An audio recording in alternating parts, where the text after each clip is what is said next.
A secret chat at the Indiana Fever headquarters would transform women's basketball history. Caitlin Clark, the rookie star who changed the WNBA, had something to share that would rock her draft team. The words she said in that private meeting ended one coaching career and started the most startling sports hire ever. When Larry Bird was mentioned as a replacement, nobody could have predicted how a single statement from the league's biggest star would cause an organizational earthquake that could change everything we knew about women's professional basketball coaching. As head coach of the Indiana Fever, Christy Sides oversaw Caitlin Clark's spectacular debut season in Arts Henleying Arter. Sides was hired in January. Arts Henleying Art Suin introduced Clark into the WNBA while handling the league's most marketable players' media attention. Contrary to popular belief, Stephanie White coaches the Connecticut Sun, not the Indiana Fever. White previously coached the Fever from bringing the club to the WNBA playoffs before being terminated following the Arts Henleying Chaloupe season. She coached at Vanderbilt before rejoining Connecticut in the WNBA. Indiana has a steady coaching staff during Arts and Lingard season. Cope. Though issues emerge about what internal organizational factors could be impacting long-term coaching decisions and team direction as the franchise navigates its newfound success and commercial significance. Larry Bird, the renowned Boston Celtics player and former Indiana Pacers president, has significant links to Indiana basketball, but has never coached in the WNBA. His basketball credentials include 3 NBA titles, Pacers managerial experience, and renown as a basketball legend. Sports observers worry whether the success and pressure surrounding Clark's presence would produce scenarios where team management contemplates alternative coaching tactics or high-profile appointments to retain competitive edge and commercial appeal. Caitlin Clark's journey from collegiate basketball at the University of Iowa to professional basketball. How Caitlin necessitated considerable alterations in coaching relationships and playing approaches. Her college coach, Lisa Bluer, granted great autonomy and offensive freedom that contrasted from normal WNBA frameworks. The connection between Clark and Christy Sides has been skillfully managed during the rookie season, with both parties expressing mutual regard in public pronouncements while handling the hurdles of incorporating a high-profile rookie into existing club structures. During games, there have been obvious instances of communication between Clark and Sides that have been scrutinized extensively by media and fans, seeking clues into their working relationship and probable areas of conflict or disagreement regarding strategy and player utilization. The coaching philosophy variations between college and professional basketball caused adaptation issues for Clark, who had operated with great offensive responsibility and decision-making authority at Iowa that required modification for WNBA team dynamics. Questions emerge concerning how Clark's preferences for playing style, offensive systems, and team chemistry can impact her perspective on coaching efficacy and what discoveries she might have about improving her own development and team performance. Larry Bird's basketball legacy is closely related to Indiana. From his boyhood in French Lick to his renowned playing career and subsequent management duties with the Indiana Pacers, his awareness of basketball culture and competitive greatness spans numerous decades and levels of the sport. As a player, Bird won 3 NBA championships with the Boston Celtics while distinguishing himself as one of the finest shooters and most competitive players in basketball history. His rivalry with Magic Johnson helped raise the NBA's popularity during the Itchin' Joe Light Batterses and developed prototypes for Ibel Xnos. Bird's management career with the Indiana Pacers includes acting as head coach from Itchin' Joel Jollert Tfu Arts Henyu, guiding the club to the NBA Finals in Arton, and subsequently working as president of basketball operations where he helped construct competitive teams and foster organizational culture. His basketball ideology stresses basic competitive intensity and team-first methods with nations that have proved effective throughout many ages and levels of basketball play. These concepts might potentially extend to women's professional basketball. The legendary stature Bird possesses in Indiana basketball circles makes him a desirable figure for any basketball group wanting credibility, basketball expertise, and the ability to demand respect from players who appreciate his historical significance to the sport.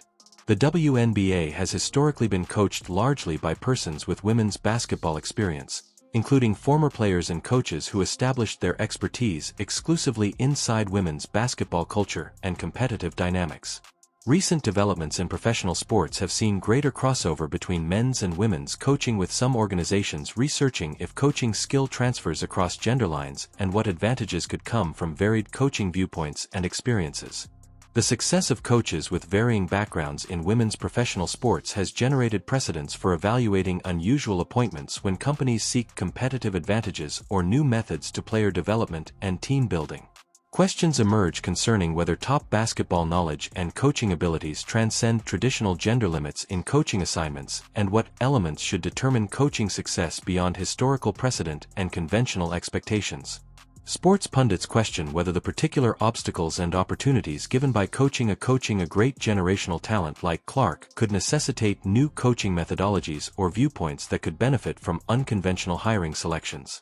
Professional sports clubs make coaching selections based on various criteria, including competitive success, player relationships, organizational culture, fan engagement, and commercial concerns that reach beyond standard basketball measures. The Indiana Fever's journey from failing franchise to commercially successful company presents unique challenges and possibilities that could affect coaching decisions differently than usual WNBA franchise scenarios. Franchise ownership and management evaluate coaching success through multiple lenses, including player development, team camaraderie, competitive outcomes, public relations, and the ability to maximize the potential of important players and organizational assets. The commercial success achieved by Clark's presence raises extra considerations for coaching selections, as the team must combine competitive aims with sustaining the satisfaction and growth of their most valuable player and commercial asset. Legal experts highlight that coaching changes in professional sports include complicated contractual concerns, including buyout clauses, recruiting processes, and league approval procedures that must be managed carefully to prevent legal difficulties. Superstar athletes in professional sports frequently influence coaching decisions through their preferences, development requirements, and the organizational commitment in maximizing their potential and preserving their contentment with team direction and leadership. The link between great players and coaching staff becomes important for franchise success. When organizations have large financial and competitive interest in individual players that provide substantial income and competitive advantage. Historical precedents in professional sports include cases when coaching decisions were affected by superstar player preferences or findings regarding coaching efficacy in developing and exploiting exceptional talent to its utmost potential. The unique position of generational talents like Clark generates scenarios where their advice and viewpoint on coaching efficacy could have more weight in corporate decision-making processes beyond standard player-coach dynamics. Questions emerge concerning how franchise organizations combine player involvement with independent evaluation of coaching effectiveness, and what role player preferences should play in significant organizational decisions like coaching changes. The core concepts of basketball strategy, player development, and competition preparation are frequently regarded universal regardless of the gender of players or coaches. Though implementation and communication tactics may require adjustments for diverse circumstances. Successful coaching at the top levels of basketball includes knowing player psychology, right? Strategic planning, in-game changes, and connection development that might possibly transcend across multiple leagues and competitive conditions. The technical parts of basketball coaching, including offensive and defensive systems, player placement, talent development, and game preparation, include knowledge that could benefit from multiple viewpoints and experiences across different levels of basketball competition.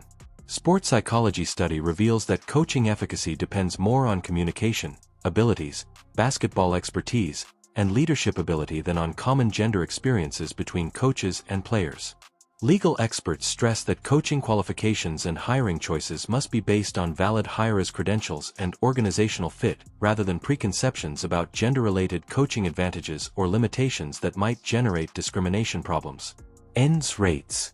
High-profile coaching hiring in professional sports frequently creates substantial media attention, fan engagement, and commercial opportunities that can benefit organizations through enhanced exposure and marketing potential beyond traditional competitive concerns.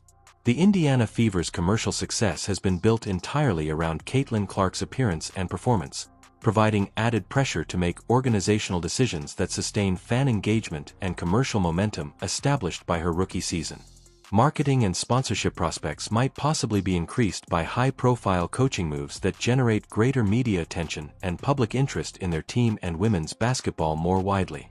The precedent of atypical coaching selections might impact how other WNBA clubs approach coaching decisions, and whether the league's standard hiring practices might develop to incorporate more diversity coaching options. Questions emerge concerning how commercial factors should be matched with competitive aims and if high-profile coaching decisions offer enduring competitive advantages or only serve short-term marketing and publicity purposes. Elite basketball players require coaching techniques that maximize their particular strengths while identifying areas for growth and integrating their abilities into team systems that enhance collective performance and competitive success. Caitlin Clark's special development demands include converting her collegiate success to professional basketball while preserving the inventiveness and scoring ability that made her a generational talent and commercial sensation. Different coaching philosophies provide diverse methods to player development, offensive systems, defensive tactics, and team chemistry that might possibly unlock different parts of peak individual performance and team competitive potential. The move from college to professional basketball frequently involves unique coaching attention and awareness of how to adapt great amateur players to the heightened competition, toughness, and strategic intricacy of professional basketball. Sports experts question whether Clark's development would benefit from coaching viewpoints that stress offensive innovation, competitive intensity, and individual greatness within team frameworks that optimize her distinctive strengths. Coaching decisions made by high-profile organizations like the Indiana Fever may affect trends and expectations throughout the WNBA, particularly when such decisions entail unusual tactics or high-profile personnel movements. The success or failure of novel coaching practices might generate precedents that alter how other teams evaluate coaching applicants and what credentials and backgrounds they value in recruiting choices. League officials monitor coaching choices to ensure compliance with WNBA regulations and procedures, while typically granting teams latitude in making personnel selections that they think would enhance competitive performance and organizational success. The entire women's basketball community, including college coaches and overseas leagues, closely analyses WNBA coaching trends and innovations that could affect coaching techniques and career development across multiple levels of women's basketball. Questions arise about whether successful implementation of diverse coaching approaches might accelerate changes in coaching culture throughout women's professional sports and create new opportunities for coaching career development, and high-profile coaching decisions generate extensive media coverage and public debate that can influence franchise reputation, fan engagement, and broader perceptions of organizational competence and commitment to competitive excellence.